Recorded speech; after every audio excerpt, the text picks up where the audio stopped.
Hey everyone, it's Nina Hunt. I am a yoga teacher and a personal trainer, and I've been teaching yoga for, I don't know, maybe 6-7 years or so. It's been so long, I don't even remember.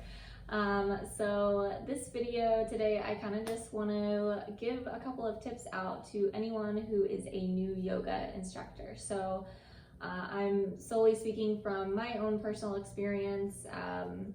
I was a very introverted perfectionist when I first started teaching yoga, and I really made it a lot harder than it probably should have been to become a yoga teacher, or to the process of learning to be a yoga teacher. So I am going to go over 3 different tips today that I can give you.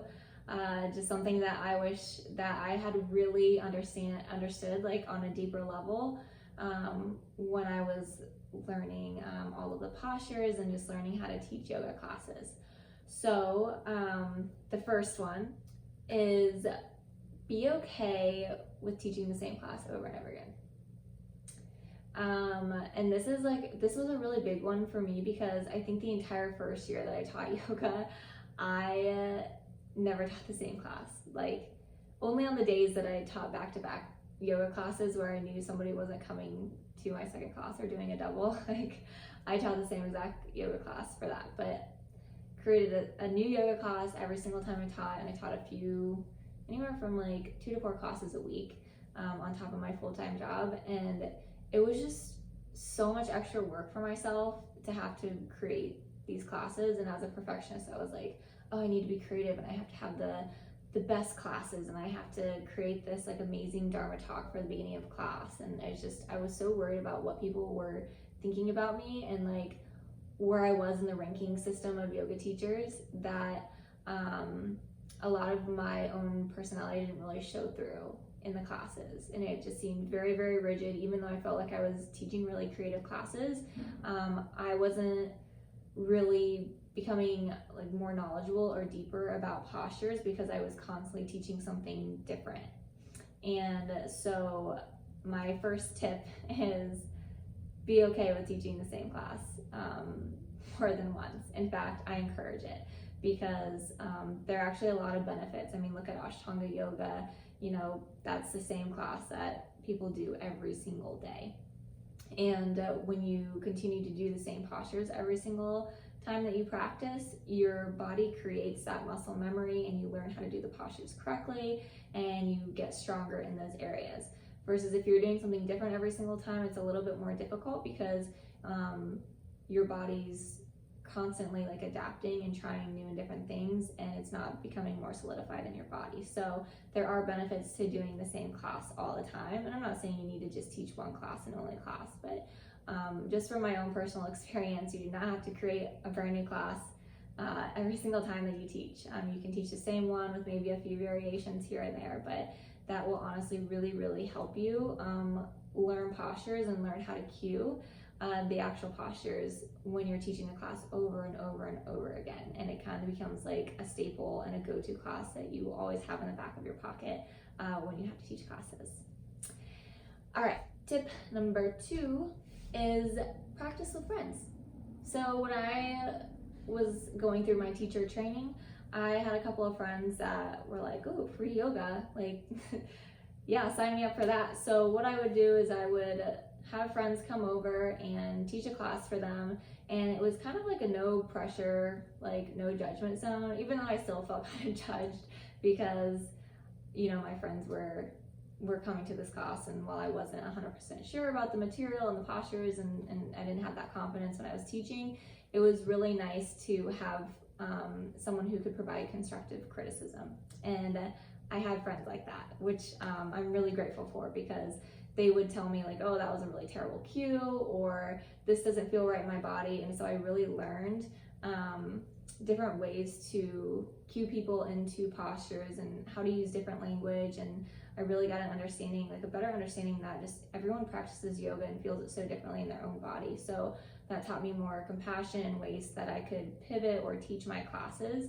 And you can also have fun with it too, because when you're in front of a classroom full of people and you're not used to that. Like when I first started teaching yoga, it was like really overwhelming and scary for me.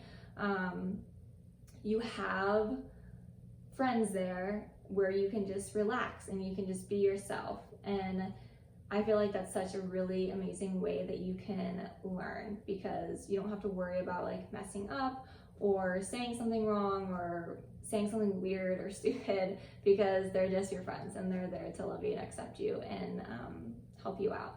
And you can always have fun with it too, because I had friends come over and we would just have like a wine night and we'd do yoga and it was really relaxed. So I highly recommend practicing with friends.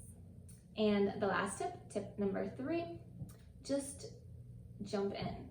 So my first ever yoga class that I taught, I was so terrified that I had nightmares and didn't sleep at all the first night right before I taught.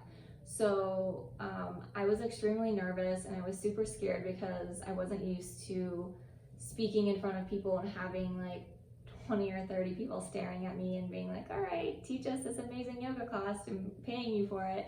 And so that was really nerve-wracking and scary for me.